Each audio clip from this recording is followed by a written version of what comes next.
Makan dan minum sambil duduk, tapi saya pernah disuruh minum sambil berdiri waktu minum air zam-zam, Pak Ustaz. Pas minum air zam-zam berdiri. Mana? Ada dalilnya tak, Pak Ustaz? Rana Rasulullah sallallahu alaihi wasallam yasrabu zam-zam qa'iman. Nabi sallallahu alaihi wasallam minum air zam-zam berdiri. Nah, kata Ustaz Somad minum duduk. Kenapa Nabi Muhammad minum berdiri? Kenapa minum air ini mesti duduk? Karena waktu duduk saringannya telentang, ketika berdiri saringannya telungkup. Minum air zam-zam berdiri tak perlu pakai saringan, karena air zam-zam air yang tersuci di dunia. 2-0 orang yang mengejek Nabi SAW. Ini Nabi kalian ini pelintat-pelintut nih. Suruhnya orang minum duduk, dia sendiri minum berdiri. Kau yang mengejek Nabi Muhammad, nampak jahilmu 2 kali lipat. Kenapa minum berdiri? Nabi minum berdiri karena air zam-zam tak perlu disaring, air yang paling suci di dunia. Waktu saya pergi ceramah ke Kuala Lumpur, ada bapak-bapak punya air penyaring dari Jepang. Jepang, made in Japan. Made in China tak laku sama dia. Lalu kemudian datanglah orang Jepang tadi, kata si bapak tadi, hebat air yang disaring pakai ini. Oh hebat Pak. Tunggu sebentar ya. Dia masuk ke kamar, dibawanya air zam-zam. Tolong bandingkan sama ini. Loh kok lebih bersih ini? Ini dari Mekah ya, kata dia. Iya, tahu juga rupanya dia. Walaupun dia tak bersunat, tahu dia mana air itu. Itulah hebatnya. Gimana cara menghadapi suami yang susah bangun untuk sholat subuh, Pak Ustadz? Idealnya, ini yang bertanya nih pasti perempuan. Idealnya, bapak tuh yang membangunkan ibu. Diambilnya air, memercikkan air ke wajah ibu untuk ngajak tahajud. Bangun! Itu kalau nikahnya udah 20 tahun. Tapi kalau yang baru pengantin baru kemarin, wake up my honey, wake up my darling. Mestinya begitu. Tapi nasib ibu apa boleh buat, jangan ibu mengutuk nasib. Bagaimana Pak Ustadz? Dalam hadis pun dikatakan sebaliknya, si istri pun boleh memercikkan air. Cuma hati-hati, takutnya dia preman tengik ditembak ibu. Oleh sebab itu bang, abang sholat lah bang. Aku tak mau sekamar sama babi hutan bang. Bayanglah bang, sekarang umur ini cepat matinya bang. Karena ada lagunya tuh bang, orang kaya mati, orang miskin mati, mati. Abang pun akan mati. Sembayang lah bang. Nah, insya Allah sembayang dia. Tengoklah tuh bang, ada orang batuk mati, minum kopi mati. Masa ada orang minum kopi mati? Ya kopi Mirna kemarin mati dia bang. Saya ingin mendaftar haji seizin suami saya. Apakah boleh saya berangkat haji tanpa suami atau tanpa mahram Pak Ustadz? Pendapat Imam An-Nawawi dari kalangan mazhab Syafi'i, kalau keberangkatan itu untuk haji dan ada aman perjalanan, maka boleh tanpa mahram. Aman, suami izin, aman perjalanannya. Ada ketua kloter, ada tim pembimbing ibadah, ada dokter, 3 orang yang dibiayai oleh negara, lalu kemudian pula ada security, aman, maka boleh berangkat. Bukan kata Abdul Somad, jangan salahkan Abdul Somad. Saya ngutip-ngutip aja nih. Kalau mau marah-marah sama imam-imam, jangan sama saya. Mohon jelaskan tentang pajak 2,5%. Mana ada pajak 2,5%? 15% pajak. Pajak pendapatan, itu zakat. Apakah boleh dikumpulkan dulu selama setahun, setelah itu baru didistribusikan di kampung halaman? Maka zakat itu siapa yang kena zakat? Yang berpenghasilan 85 gram. Ingat, 85, 85, 85, 85, 85. Jangan keluar dari sini jadi 58.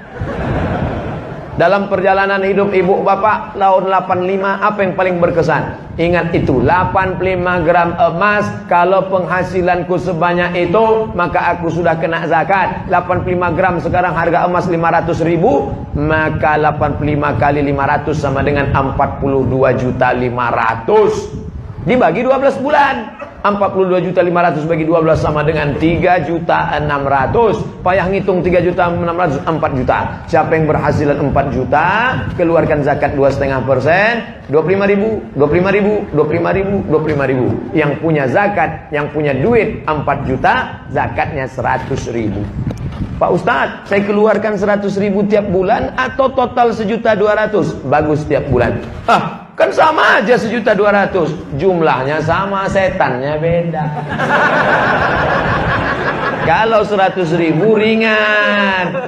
Tapi kalau sudah 1.200.000, allazi waswisu fi sudur.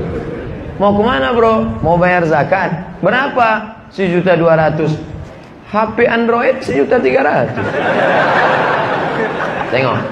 Kalau jin yang menggoda kita, bisa kita bacakan ayat kursi. Ini kawan sekantor kita.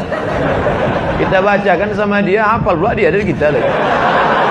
Maka kalau kita bacakan Allahul Qayyum la ta'khudhuhu sinatun. Kenapa kau bacakan aku? Aku mau bayar zakat, kau goda-goda juga. Tulis besar-besar nih, jangan menggoda saya karena saya rentan tergoda. Seandainya uang pajak pendapatan 2,5% boleh dikumpul, apakah bisa penggunaannya dialihkan untuk membeli kurban? Ini orang terlalu cerdas. Sekali dayung 2-3 pulau terlampau. Hanya zakat saja untuk zakat. Adapun untuk kurban, kau berkurbanlah saudaraku. Berkurban itu hukumnya wajib menurut mazhab Hanafi. Alhamdulillah.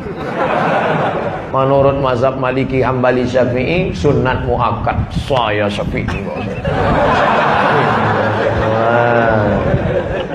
Kurbanlah. Fasalli li rabbika wanhar. 2,5 juta. Ingat, duit yang kau simpan tak mau keluar akan keluar juga dengan caranya sendiri. Meletuplah ban, datanglah sakit. Saya bukan nakut-nakuti. Peganglah, silakan, akan keluar dengan caranya sendiri. Ingat, tengok, waspada. Saya ingin mengakikahkan anak saya, tapi saya belum diakikahkan. Mana yang lebih utama? Mengakikahkan anak saya? Karena biaya tak cukup Pak Ustaz. Akikah saya itu tanggung jawab ayah saya. Akikah anak saya itu tanggung jawab saya. Ketika saya punya duit 2,5 juta, saya lunasi tanggung jawab ayah saya atau tanggung jawab saya? Tanggung jawab saya. Saya punya duit 2,5 juta, anak lahir, maka saya akikahkan anak saya. Setelah saya akikahkan anak saya, rezeki bertambah, sekarang ada duit 5 juta, 2 ekor kambing. Maka saya boleh mengakikahkan diri saya. Bapak ibu yang belum akikah, malam ini ada duit, langsung cari kambing. www.kambing.com. Assalamualaikum Pak Kambing. Salam. Bisa tolong carikan kambing ya besok. Besok siapa yang mau akikah besok, tolong kirim alamat, saya insyaallah datang ke sana. Tapi kalau umur sudah 40-30, akikah saja. Jangan minta ayun pakai marhaban. Marhaba ayyanun. Oh, sangka yang diayun cucu. Oh, kok nyatuknya itu duduk. Apa hukumnya mengakikahkan anak yang sudah meninggal dunia? Kalau anak itu sudah ditiupkan roh, umur berapa ditiupkan roh? 40 hari air, 40 hari darah, 40 hari daging, 120 hari, gugur dia 5 bulan, atau setelah lahir 2-3 hari, mau diakikahkan orang tuanya, hukumnya mubah. Kalau 7 hari sunnah, tak bisa 7 hari 14, tak hari ke-14 21 tak bisa, tak usah tengok tanggal lagi. Uwais Al-Qarni, dalam hidup kumpul berjamaah pasti banyak perbedaan pendapat. Bagaimana menyikapi orang yang suka menjudge orang lain sebagai ahli bid'ah? Tolong berikan penjelasannya. Kalau bisa berikan rujukan dalilnya.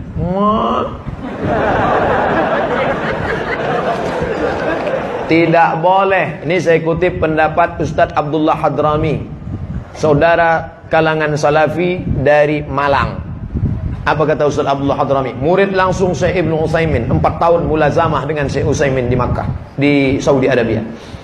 Jangan menuduh saudaramu pelaku bid'ah kalau perbuatan itu tidak disepakati ulama bahwa dia bid'ah.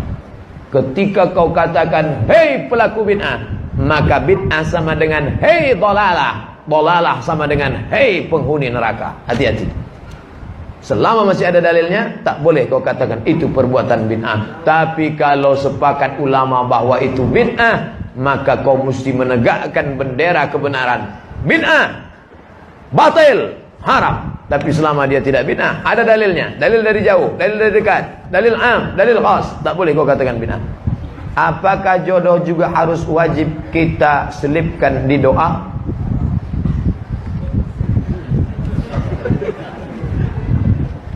Minta rezeki kepada Allah. Allahumma rzuqna rizqan halalan thayyiba. Istri itu rezeki atau tak rezeki?